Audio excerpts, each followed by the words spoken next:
این قطعا سفیدترین اکانت جهانه. مگه میشه فقط با 500 کوین و یه شانس رایگان بیگ تایم دوتا از بهترین بازیکنهای تاریخ رو بگیری؟ با ما همراه باشید تا روش این باکس خفن رو بررسی کنیم. Let's go. بچه‌ها به قدر این اکانت سفیده که حتی با شانس‌های رایگان کارتای خفنی در آورد.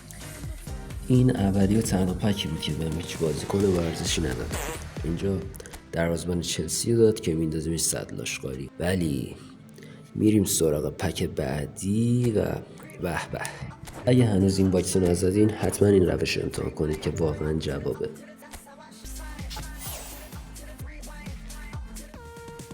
خب اینجای کار که بیندونی رو گرفتیم خیلی بازیکن خوب و اسکیده و آمارش هم خیلی خوبه.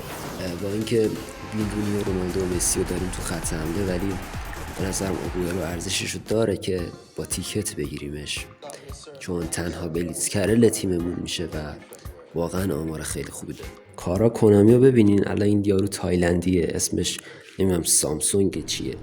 به قرآن اگه خود تایلندی براش کوین بزنن.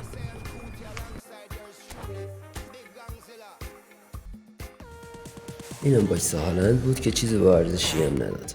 و میریم سراغ اصل کاری.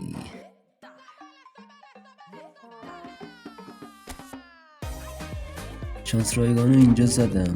1 کنسل، 2 کنسل، 3 کنسل و در آخر سو. بچه با اینکه این اکانت اصلی نیست، ولی با اختلاف یکی از بهترین لحظه های پک زنی بود.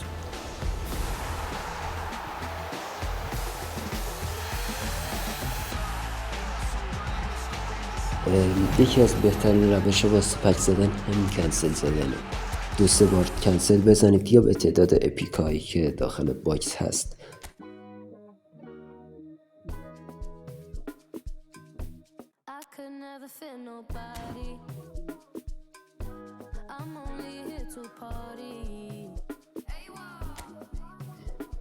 خب 500 اول میزنیم کنسل، 500 دوم بازم کنسل، 500 سوم یه کنسل دیگه و آخری رو بزن بریم.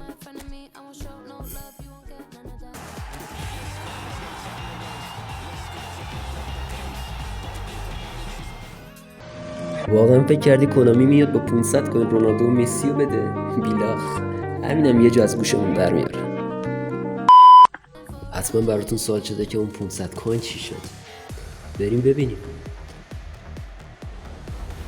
وقتی آلمان رو دیدم فکر کردم نویر داده، ولی خب خیلی خوش خیال بود. 10 تا خیار داد فقط.